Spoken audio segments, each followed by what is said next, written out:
you. Thank you so much for joining me today. It's going to be a really good one. I promise you. Such an important topic. I have with me Saray Stancic, MD. Saray Stancic is a board-certified physician and the subject of the recent documentary film Code Blue.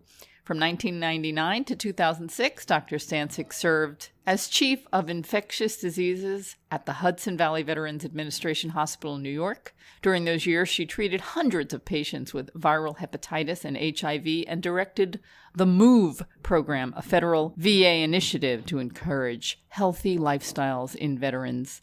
She later joined the viral hepatology team at Roche and conducted clinical studies for new, more efficacious treatment for hepatitis infections. During these research years, she continued to see patients at the Bronx Veterans Administration Hospital in New York City. In 2012, in response to her personal experiences as a multiple sclerosis patient, as well as a veteran physician, Dr. Stancic founded one of the first lifestyle medicine practices in the country, where she created a distinct, contemporary healthcare model rooted in traditional medical principles.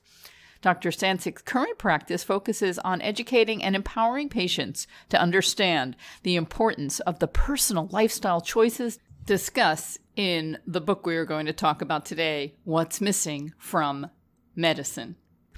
She mentors medical students and residents and seeks to contribute to initiatives centered in redefining the healthcare paradigm. She is a fellow of the American College of Lifestyle Medicine. You may remember her. We talked about her documentary Code Blue a little over a year ago, which if you haven't seen it, you absolutely must for many reasons.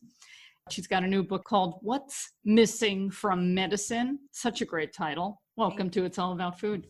Karen, it's wonderful to be with you once again. And I'm so excited to be talking about this book. This has been a labor of love, and I'm so excited to release it and hope that it does some good, that it acts as, in many ways, a doctrine that supports patients and individuals on their personal journeys. You know, we can all do this. These are relatively simple modifications, and they're so powerful. My hope is that I've written something that it feels like a conversation between myself and the reader.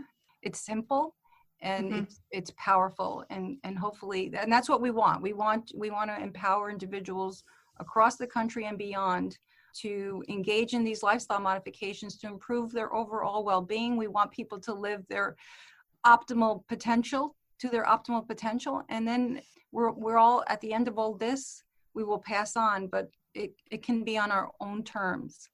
I love how you say we can all do this. So this is Dr. Stancic here, everyone, giving you permission. You can do this, whatever it is. If you're in some sort of health crisis, there are many things that you can do. And we're going to talk about your own personal journey with multiple sclerosis. But the wonderful thing about all of the things that you recommend in your book is they apply to just about everything in life and just about most illnesses that people are experiencing today, all these chronic diseases that are raging. So let's start at the beginning. At the beginning, you've got this wonderful foreword by Dr. Dean Ornish. Yes. And what I love about what he basically says is that chronic diseases are all the same.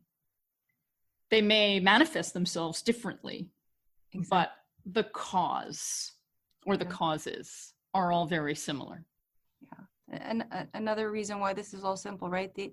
The catalyst for all of this is that unique source of inflammation, right? And how it's expressed in each and every one of us, that's where the genes play a role, right? What are our genetic predispositions?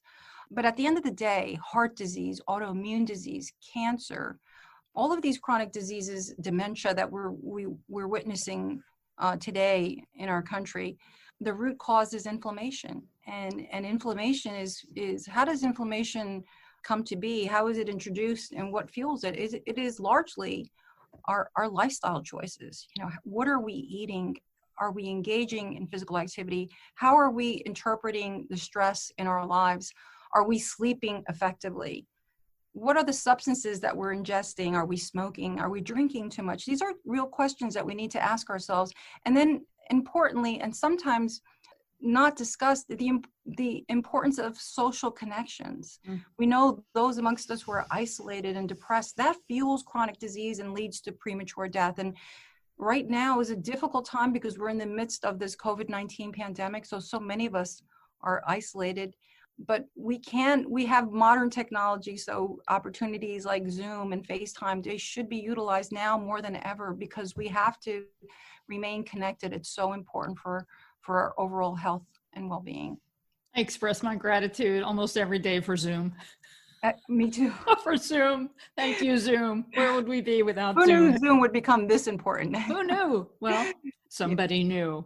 Somebody knew. And enabled it for us to use in this difficult time. Okay, so let's jump into the book. And as you mentioned, this is a very easy book to read. And I don't know you that well. I've met you in person at your documentary at the premiere in New York of Code Blue.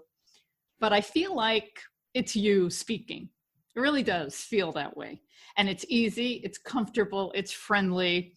You encourage play through exercise. You're just promoting something that is so positive and easy. And this is really important, especially for people that are faced with a health crisis. Yeah. Very scary. We've both been through them, so we know. And to know that there are things that you can do that don't seem insurmountable. Right. And as you say early in the book, small and consistent changes matter.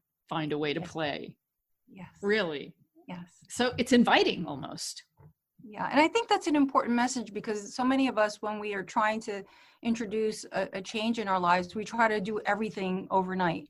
And if we don't get it done in the first few days or first week, then we feel like we failed and then we give up and we move and we fall into our old habits. And I think the important thing is that one small step, just one change in the right direction is so, so powerful. And we need to give that a lot of value because it really is, it's that seedling that you plant. And it may take some time to flourish, but we have to be patient. I think that's, the American way is to be impatient. We want everything overnight. And the most meaningful things in life, if you think about it, are those that we cultivate, that we love, and that we're patient and forgiving. Those are the most powerful accomplishments that we have in life. And so I think lifestyle modification is really about, and the principles that I describe in the book, it's really about being patient and kind and going at your pace, what is suitable and comfortable for you. And in clinical practice, over this past several years, as I've done this, I think the most successful patients are those that come in knowing that this is going to be a journey. This is not a quick race. This is a marathon. And I want people to enjoy it. Every small step in the right direction, and even every small failure or obstacle that comes before us is a moment for an opportunity for us to learn from it and strengthen and try again. It's okay to take a step forward and then take two back. It's okay as long as you don't leave it there, right? Now we're gonna what were the challenges? What obstructed my forward movement? We learn from that. We're stronger. We move forward. Life is a journey, and I think we should be learning every step of the way until it's over. Absolutely. Absolutely. The very last breath, we're learning, right? Yes. Absolutely. If you think you've learned everything you need to learn, then you're mistaken, my friend. You talk about the 6 spokes of lifestyle medicine, yeah. Promote prevention and healing, food, exercise, stress, sleep, substances, and connection. I'm going to focus on a few of them. Maybe we won't get to all of them. This program is called It's All About Food. We always talk about healthy, whole food, plant food, minimally processed food. I'm a longtime vegan and I promote people eating plants. So we don't have to focus on that just now because I think there are some really important things in your book that I don't hear about enough. Yeah. But before we get there, I'm noticing, so this is an audio program and we're recording it with video, and I'm noticing there's this little shopping cart behind you with little like fruits and vegetables. I'm just curious about that. Yeah, well, that shopping cart was something from my office that I would have in the office. And in it, I typically would keep lots of items you might pick up at the supermarket, and I would utilize it looking at labels to teach patients. So that's just a remnant of and I also, as you've read through the book, I like to play.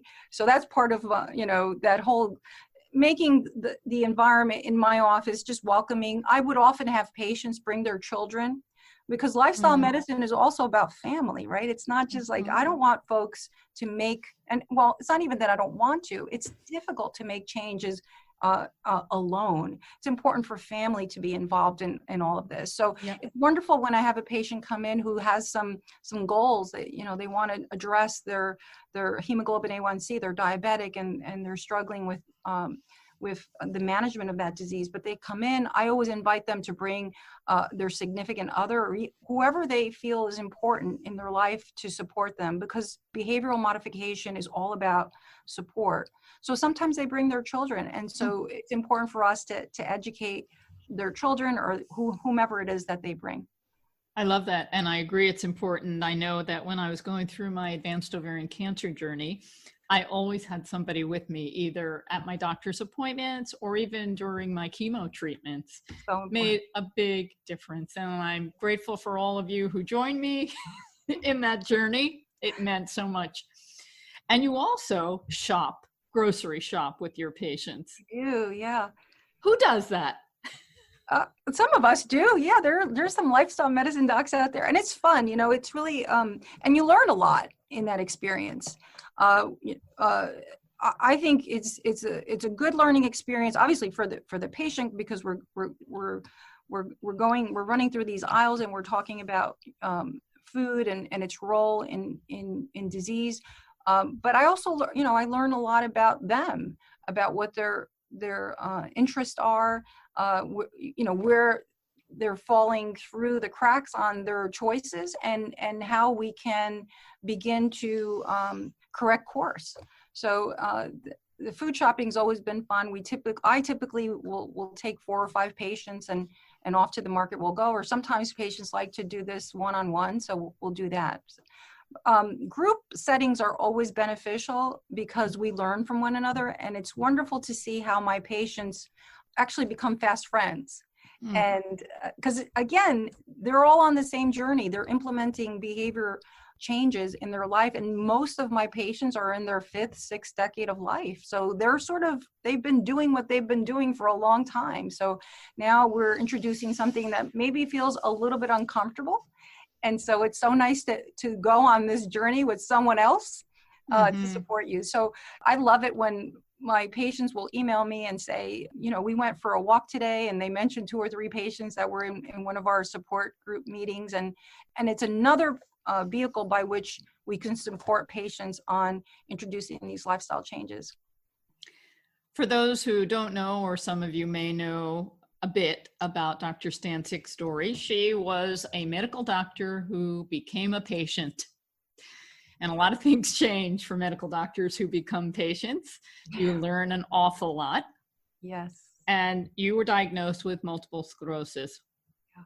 I read on the multiple sclerosis website, National MS Society website, nearly 1 million people are living with MS in the United States. Yeah. We don't know a lot about it. We may have been touched by someone who was diagnosed with it, but it's not the most out there disease that we hear about. Medications have been helpful at mediating symptoms and slowing the progression. Yes. But you made some dramatic changes to the point where you're not in a wheelchair, you're not using a cane, you're running marathons, and you're a superwoman. And thanks to lifestyle medicine. And it's all in the book. But what I want to focus on is chapter 4, which is movement. Because I read some things in there that I've never seen before. Okay.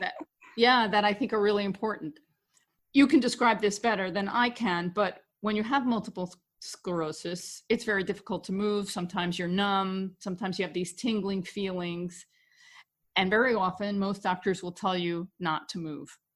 Yeah. And you didn't do that.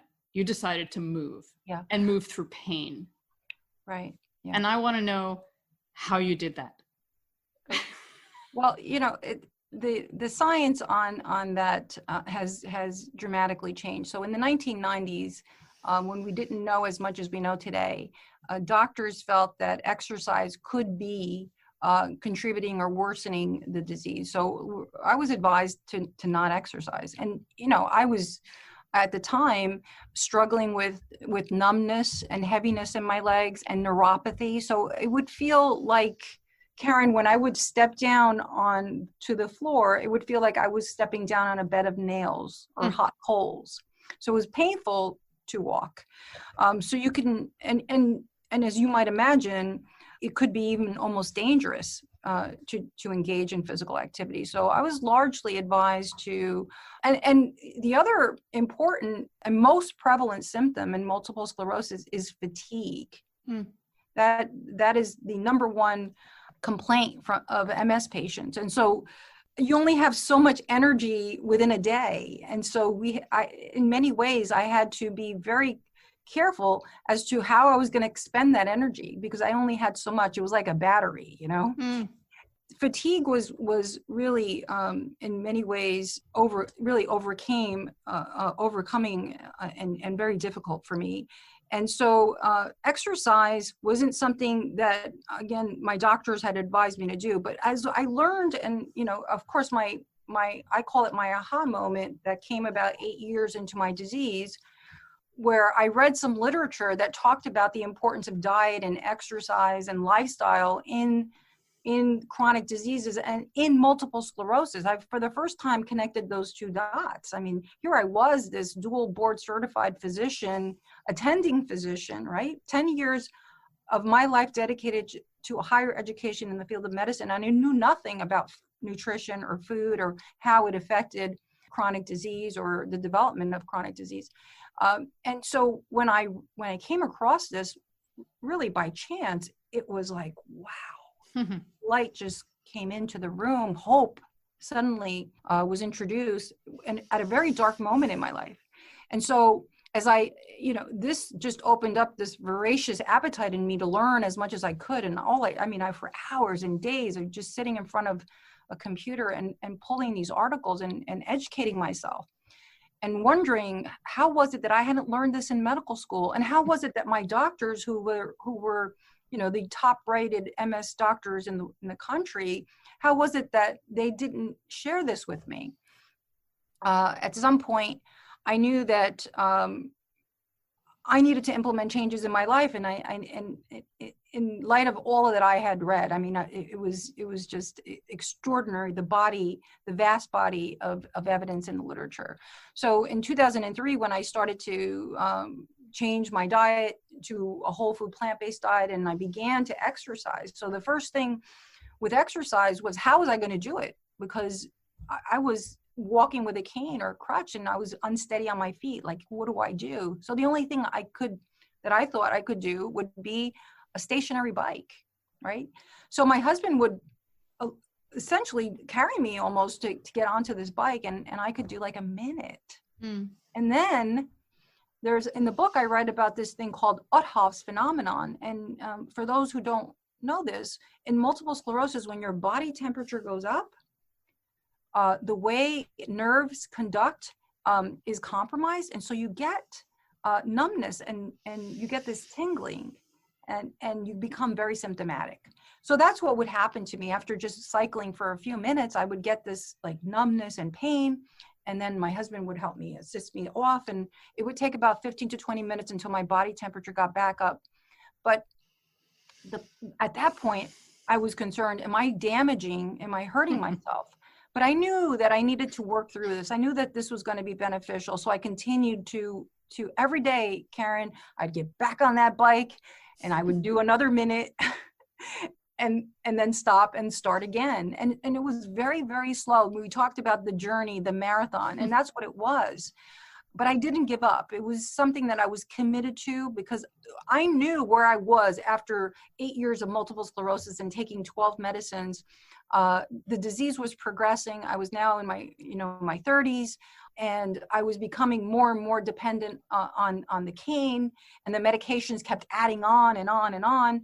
And I knew I needed to try something. And this seemed reasonable to me. The evidence was there. I understood the mechanisms. So as a researcher and scientist, I needed to do this. So I kept at it. And by the grace of God, over the months that followed, I started to feel better. And instead of a minute, I could do 3 minutes. And then I could do 5. And then I could do a half hour. And I continued to progress until ultimately I had the courage to go for that marathon. And in 2010, again, but think about it, 2003 to 2010, in a book, it seems like it went really fast, but that's 7 years and a lot of work to get where I am, to get to that point. But I have to tell you, when I crossed that finish line at that marathon, it felt like one of the most, because I've had a lot of wonderful moments, but one of the most amazing moments in my life, because everything I had done, all these changes that I had implemented in my life, everyone told me, you're making a mistake, it doesn't make sense, just stay on that medicine, had borne fruit. I had proven them all wrong. And here I was feeling extraordinarily well, medication free. And this year, Karen, in October of 2020, I celebrated 25 years since that diagnosis. And on that day, I walked 25 miles with family and friends. And it was another highlight in my life just to celebrate that moment. I mean, you'd think, you're celebrating the day that you were diagnosed with MS.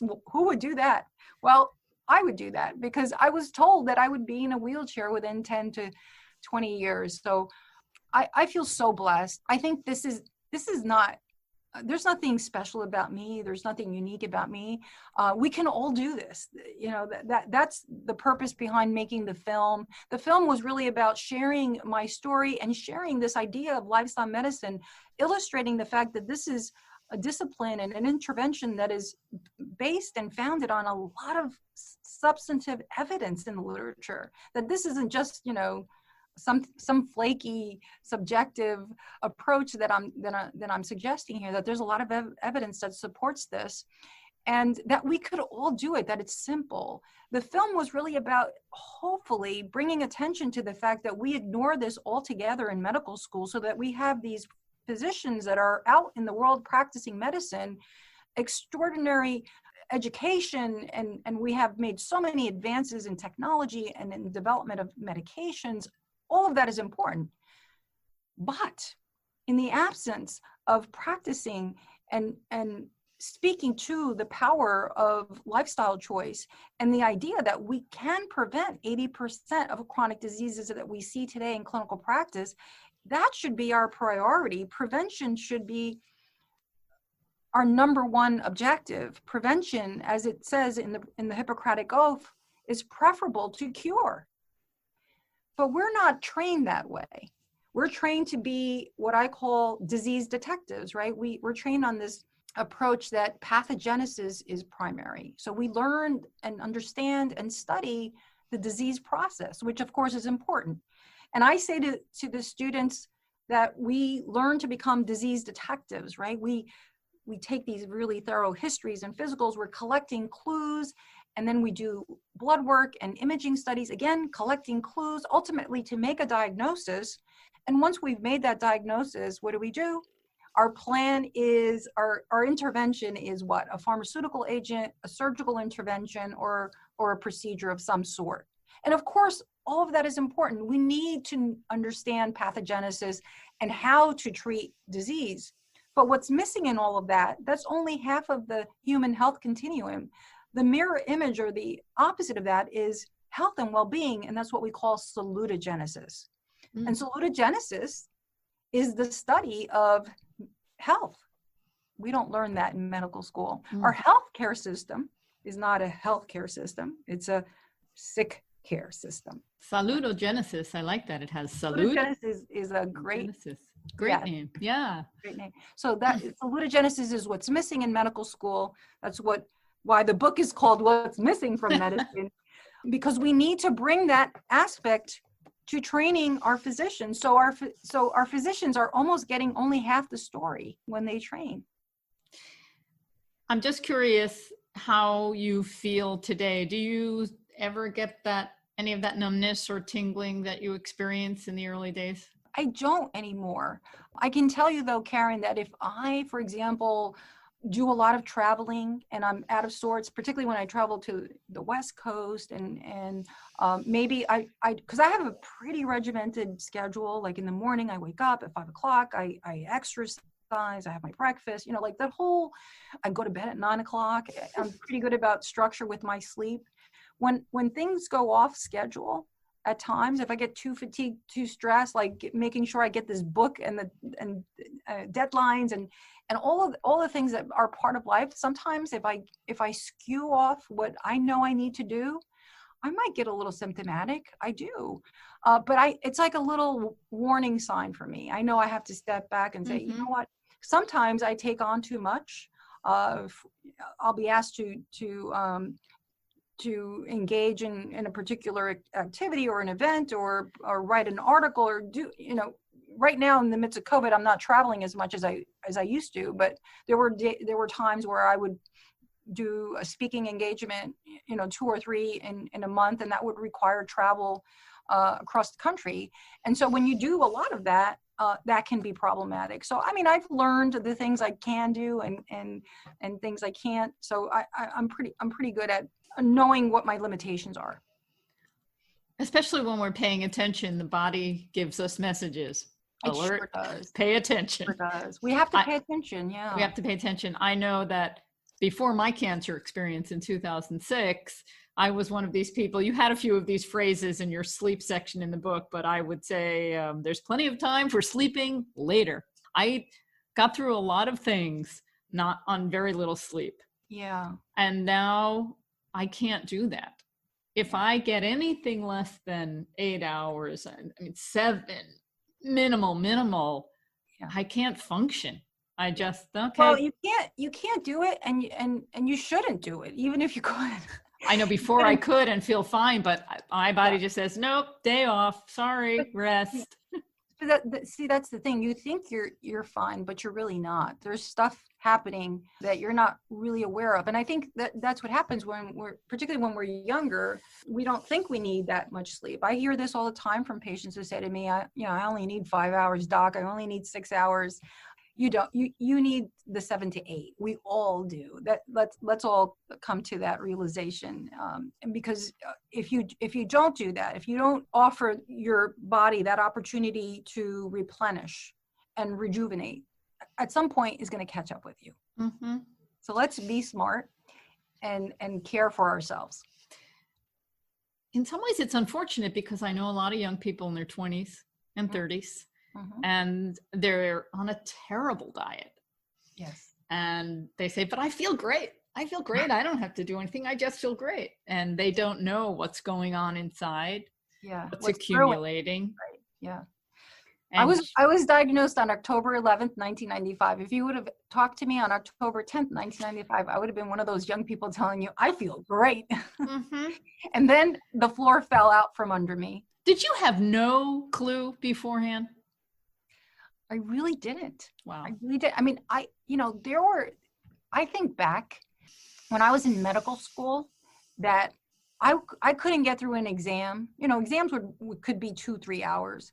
But I would have to go to the bathroom, and that was my bladder. That was an early sign that my bladder was probably amiss. I remember as a young woman, at times my toes would tingle when I wore heels. So I just assumed it was my heels. Probably wasn't. There were little things like that when I look back that, might have been, but no, I was in the left lane going, 90 miles per hour. I was a third-year medical resident, I was just offered the position of chief resident. So I was so excited about that, planning my fellowship. Becoming a physician was my dream. So I I felt I had made a lot of sacrifices. I mean, I come from an immigrant family, worked really hard, worked through college and most of medical school to get, so I worked hard. And I was finally there, you know, reached the top of the mountain and feeling so good. And then all of a sudden, the diagnosis comes and I'm crushed and I'm mad, feeling like this isn't fair. No, Why it's is not it happening fair. to me? Like, I've done all the right things. I've worked super hard, but maybe a lot of that working super hard, again, in retrospect, fueled this diagnosis. I mean, think about it. I wasn't eating. I wasn't eating properly. I wasn't sleeping as a medical resident. I was super stressed. You know, it was the perfect formula for the development of something like this. Denial is a tremendous human trait that does not serve us well. Yeah. And as you were talking, I thought about this before, but when I was diagnosed with cancer and I thought, how could this happen to me? I was this healthy, vibrant 48-year-old. And I thought a lot about it. And I realized my problem started when I was a teenager. Right. And I was ignoring them for a long time. And my lifestyle was helping me all along the way, but I still had problems I was not acknowledging. That you needed to address. Yeah, absolutely. Yeah, and I think that's an important lesson. When I speak to medical students, because I know how stressful medical training is, just subhuman. I mean, nobody should be working 24 or 36 hours. That's just crazy. Nobody, it's not beneficial for anyone. Learning, it's not beneficial for the patient who encounters the doctor who hasn't slept in 24 hours. I mean, who wants to be, evaluated by that doc? I don't. We're not thinking straight when we're sleep deprived. I think that the whole model, not only what we learn in medical school and through our residency, but also how we train, needs to be looked at and rebuilt, sort of taking into account that we need to train and raise young, healthy people to practice medicine. Mm-hmm. It is unacceptable that the field of medicine has one of the highest rates of suicide and substance abuse issues and burnout. And isn't that crazy? It is crazy. We're the representatives of health in community, and we don't know how to take care of ourselves. Well, that's a sign to everyone out there that you want to have a doctor who walks the walk and looks and feels healthy. So when you're getting a doctor, you need to interview them, ask them if they had a good night's sleep the night before, and ask them a little bit about themselves, because not only do you want the best treatment, but you want someone who is able to treat you and is healthy. And is healthy. It's so important. You mentioned supplements briefly, and you have a whole section on it in the book. Yeah. It's a funny thing. I was relating a lot to some of the things you talked about in the book, because you mentioned you had a little crisis with supplements. Mm-hmm. And I did too before I was diagnosed with cancer, and my symptoms were becoming more apparent. I'm online looking for everything I can possibly find, and I tried this one digestive enzymes product, which made me feel like just horrible. Yeah. And there's so many things promoted out there that actually can do more harm than good. Yeah, it's a multi-billion-dollar industry. I know this is going to upset a lot of people, but it can be dangerous. And it can be very dangerous. That people don't think of supplements as a drug, but it's something that you're ingesting and it has to be metabolized. And what is an important point is that when we develop a medication, like a drug that's approved by the FDA, there's a lot of expectations to get to that approval, right? So it has to go through pharmacokinetics, early studies, preclinical studies is what we call it. Then it goes to phase 1 in healthy individuals, then phase 2, phase 3. You have to actually complete 2 large phase 3 studies and show that your therapy is statistically significant, better than the standard. That's a complicated, and it goes through a lot of checkpoints. It takes a long time and it's expensive. Yes. I mean, I know I worked at a pharmaceutical company developing drugs in the field of HIV and hepatitis as an infectious disease physician. So I understand it. It's a very complicated course. And a lot of drugs don't make it because we find there's safety signals and then they get tossed. So, for every 1,000 that we look at, maybe one gets through, something like that. So supplements don't have that scientific rigor, right? And so the FDA doesn't have those. So we have to be very, very careful because we don't really understand a whole lot about the efficacy and safety. So I shared my story in the book, but essentially when I was feeling really good, like 2 years into my lifestyle change, I came across a book written by a physician. I'm not going to mention the book or the physician, but in this book, this person listed a bunch of supplements that he felt were very, very important in optimizing health. So now I'm thinking, wow, I feel great. Maybe if I take these supplements, I'm going to feel even better. This is a legitimate person. There's an M and a D after his last name. He must be good. And, I looked him up, went to an Ivy League school. Sounds really impressive. Mm-hmm. Well, I started to take these really expensive supplements, and weeks went by and I started to not feel so good. And I started to feel nauseated. And then I started to vomit. Anyway, it turned out that at some point I ended up going to the doctor and had my blood work done, and my liver enzymes were sky high. I had something called drug-induced liver injury. People die from that. People end up with liver transplants from that. I found myself hospitalized for 2 weeks, liver biopsy, talk of liver transplant. So it was a very scary experience. And what I learned from that was that obviously we have to be very careful. Above all, do no harm. And to date, hear me on this, to date, there is no clinical study that shows that taking supplements is going to offer you anything above and beyond what you can already get by optimizing everything we talked about in this book. It's so simple, with the exception of course, B12, vitamin B12 for those of us, particularly those of us who are strictly plant-based, and then vitamin D for those of us who are not, who are living, like for example, where we are in the Northeast, we're not getting enough sunlight, right? So it's really important. But those are topics that you should discuss with your doctor that you may need a supplement for. But this idea that we need to take bottles and bottles of pills in order to achieve our optimal health, that's just garbage. And it needs, well, I know people don't want to hear that. And there's a lot of companies that are making a lot of money off selling a promise that is really not deliverable. And nobody wants to think, Karen, that it could be this easy. It is easy. I mean, it's so easy. This is why this book is so easy. And it's not a big book. I mean, you could probably read it's very easy to read. It's so easy to read. That's because it's so easy. It's so simple, right? It's these lessons are, incredibly simple. We can all do them, but nobody wants to believe it's that easy. And it is.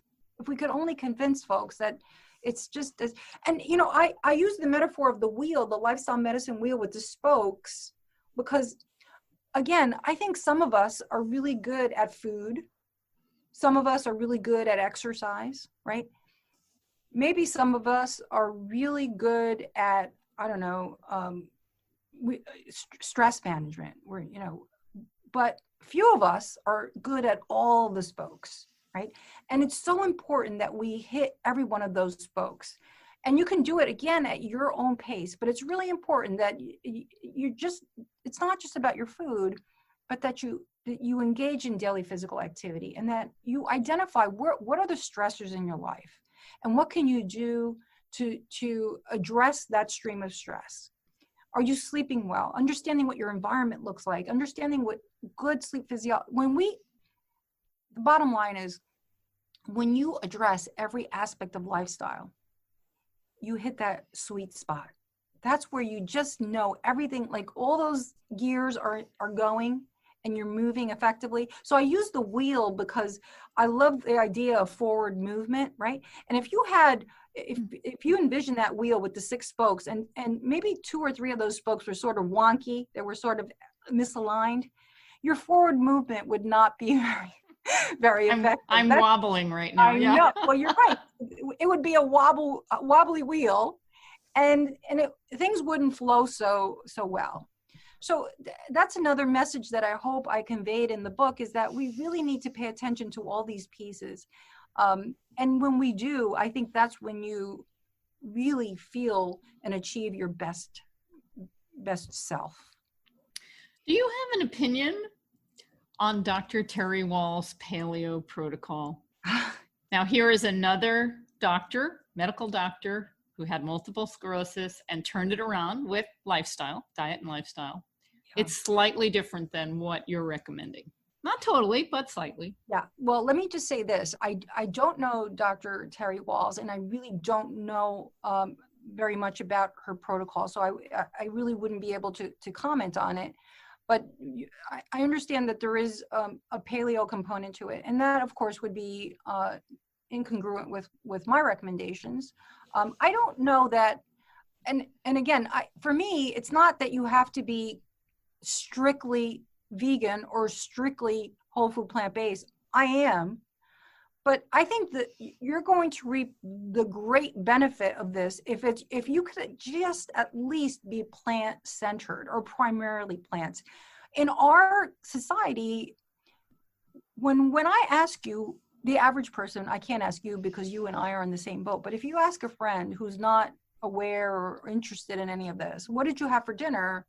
They'll likely say, I had the chicken, the fish, right? No one's saying I had the cauliflower. Like, you go to a restaurant, right? And people say, what did you get? I had the chicken, the fish. I had the pumpkin seed encrusted tofu. Yeah. There you with go. Brussels sprouts. Yeah. Right. In our society, it's the animal is the center of the plate. It's the primary player. And then we work around it, right? And then the side dishes are the plants. So the first step that our country needs to take is making the plant the primary player, right? If we could just start there, make the plant the primary constituent of that plate, and reduce the animal source, that goes a long, long, long way. So I don't know what Dr. Walls prescribes, but for me, it's about more plants. And I tell you, there's a lot of science now that helps us to understand why plants are important in the management of MS. There's a lot of literature that's been published in the past 5 years that looking at when you eat a plant-based diet, so a diet rich in fiber, right? When you consume that fiber, you're changing up the makeup of the microbiome. And the microbiome is this big colony of organisms, bugs that live, bacteria, virus, and fungi that live in our gut. And we know that we have good bugs and we have bad bugs, right? And guess what the good bugs love? They love fiber. So when we eat lots of plants, lots of fiber, we enrich this population of good bugs. And what we've learned in MS is that when these good bugs are enriched, they produce these signals, these chemicals, these short-chain fatty acids that then these good short-chain fatty acids that then communicate with the immune system, and the immune system tells those cells that might have been attacking myelin in the brain and spinal cord to stop doing that. And it's so amazing because when Roy Swank talked about this in the 1950s, when he said a low-fat plant-based diet would be beneficial for those living with MS, everyone thought he was crazy. I mean, how could what you eat, what you put on your plate, affect an autoimmune disease in your brain and spinal cord? It doesn't make any sense. Now we know. Now it makes sense. You eat fiber, it changes the bugs in your gut. The bugs in your gut put out a signal, and that signal affects your immune system, telling it whether or not to attack or keep quiet. How cool is that? It is very cool. I love it. I didn't read Dr. Wall's book. I did watch her TED Talk some time ago, and one of the things that stuck in my mind was that she was researching too, and she realized she needed nutrients, so she started taking a lot of supplements. Oh. And then after taking the supplements, she thought, maybe I should be getting these from their original source, and then connected it to plant foods. And she does recommend eating a lot of plant foods. Wonderful. And I think one of the key components that's similar in a lot of these dietary protocols today is to eliminate refined foods, fast foods, processed foods, white flour foods, sugar. And when we all do that, we're already a step in the right direction. Oh my goodness, absolutely. So it's about reducing animal sources and cutting out those refined processed foods. That's so important. If you look at the standard American diet or the SAD diet that we've referred to, we know that 12% of our calories are coming from plants. And actually, if you drill down and you look further, 6% of the 12% is like French fries, the potato and a French fry, or the apples and ketchup and apples and apple pie, or, So think about that. Our country, about 6% of what we're consuming is actually whole food, plant-based. And so that's why we're so sick. That's why we're struggling with obesity. And, I have to mention this because I think it's striking, just to give you a sense. In 1985, the CDC started to collect data in this behavioral risk factor surveillance system, collecting data, obesity rates across the country. So you could look at different states and see what rates of obesity were happening. So when I started writing the book, and I wrote the little excerpt on obesity, at the time, the CDC in 2019 was reporting that the obesity rate was 39.8%. of Americans were obese, right? So in the final round, before the book went to print, I was just checking facts, right? So I went to the CDC website, and it was now 42.4%. And going up. And think about that. In a year, it climbed by more than 2%. I mean, it's crazy. Just to give you a sense of how quickly it's moving. Just when you think it's plateaued, like it can't get worse. I mean, I think it's 42.3% now. It can't possibly get worse. It will, because it always does.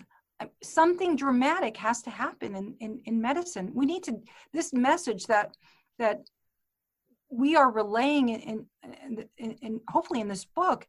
I just pray that it resonates, and it serves to create change. I mean, there's so many of us. The wonderful thing about lifestyle medicine is that it is a field that is growing. It is a movement. There's so many of my wonderful colleagues across the country that are doing extraordinary work.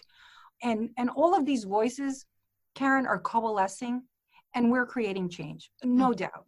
But it needs to happen, and it needs to happen soon, because so many are suffering. We're losing so many. And even today, in the midst of this coronavirus pandemic, we know that those who are suffering most severely are those that are living with a pre-existing chronic illness. In fact, the CDC published data that informed us, if you have a chronic disease and then get infected with COVID-19, you're 6 times more likely to be hospitalized and 12 times more likely to die.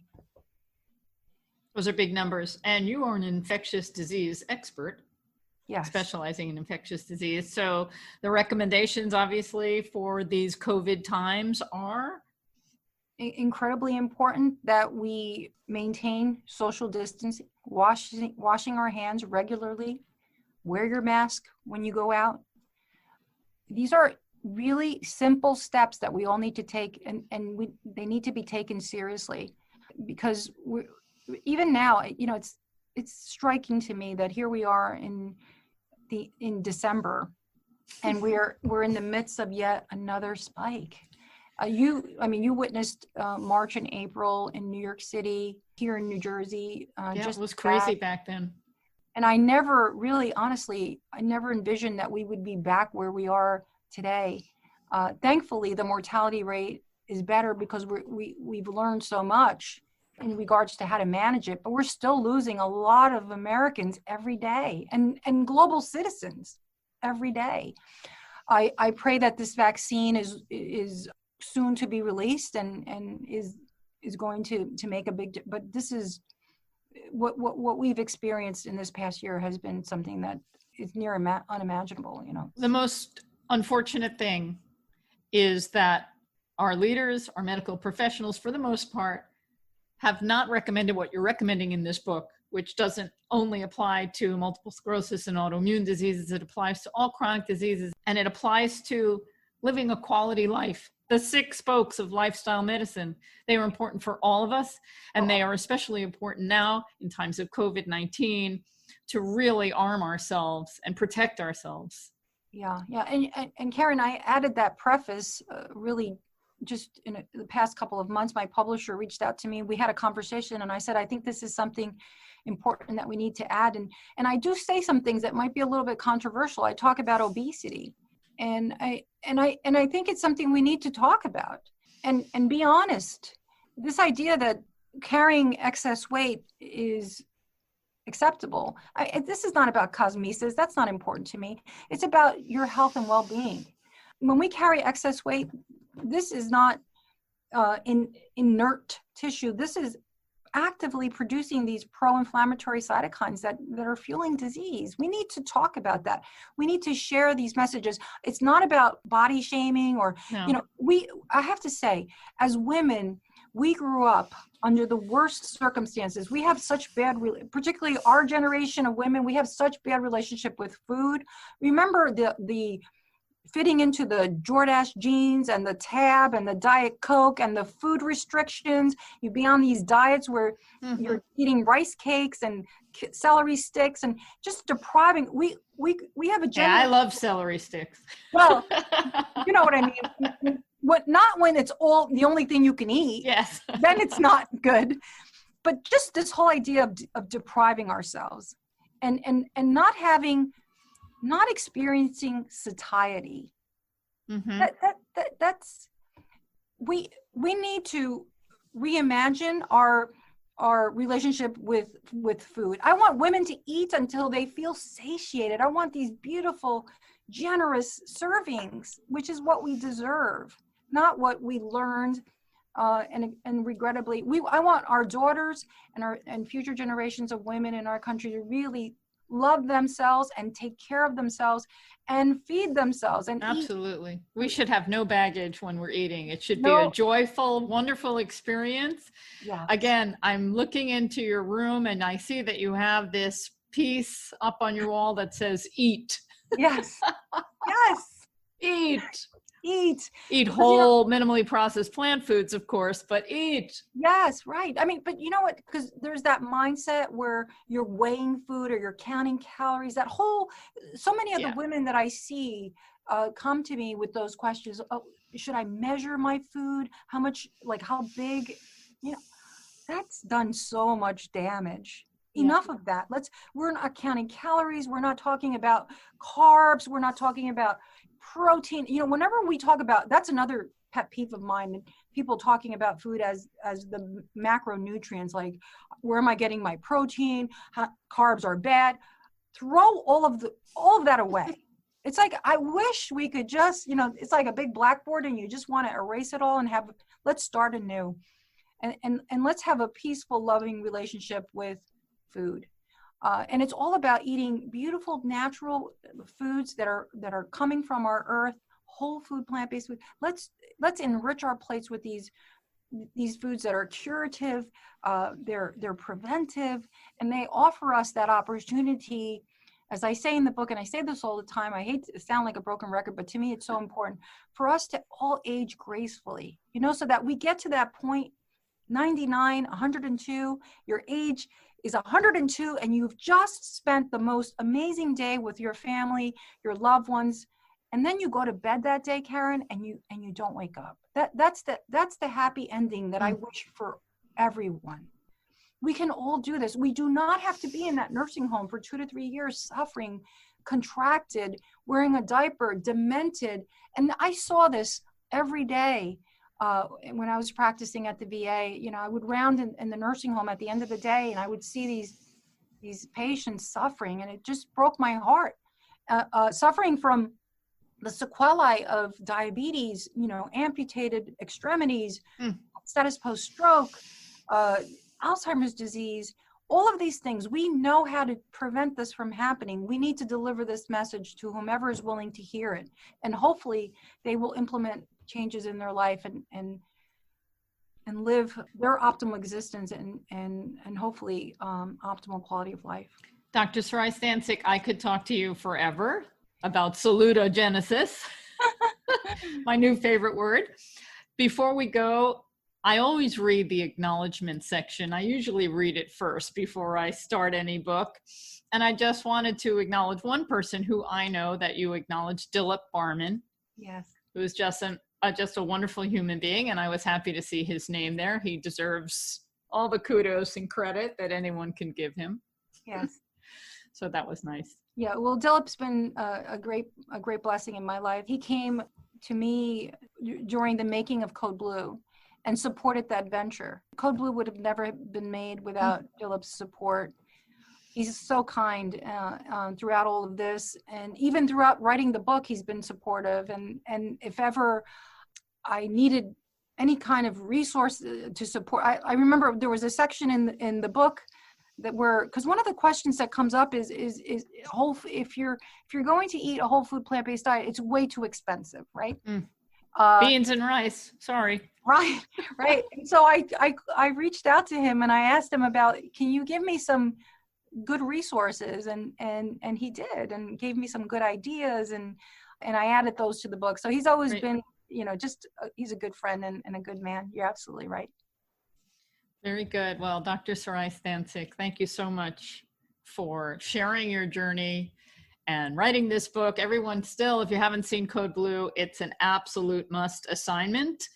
Get this book, share it with everyone. Thank you. I have nothing else to add. Thank you. Go forth, do more interviews, share your story. Thank you, Karen. Well. God bless you. Bye. Okay, take care. That was Dr. Saray Stancic, everybody, the author of the new book, What's Missing from Medicine. I can't say enough good about this book. I wish it had been written over 50 years ago. I could have used it back then to share with a family member. But now we have it, and we can take advantage of it. Read it, share it, and put it into action. What's amazing to me is learning how these chronic diseases that are plaguing us today, heart disease, type 2 diabetes, we know that they are reversible and preventable in most cases. And to add to the list based on courageous people and their research, like the doctors Dean and Ayesha Sherzai who wrote the book, The Solution to Alzheimer's, we never knew that Alzheimer's could be preventable and in some cases reversible with diet and lifestyle. And now we learn that it's true with multiple sclerosis as well. Probably many, if not all, of the chronic diseases that face us today can be prevented, reversed, or at least the symptoms can be significantly diminished. That's the end of our program today. Thanks for listening. I'm Karen Hartglass. You've been listening to It's All About Food. Please visit responsibleeatingandliving.com, where I live. We keep adding recipes that make this healthy lifestyle so delicious. Have a delicious week.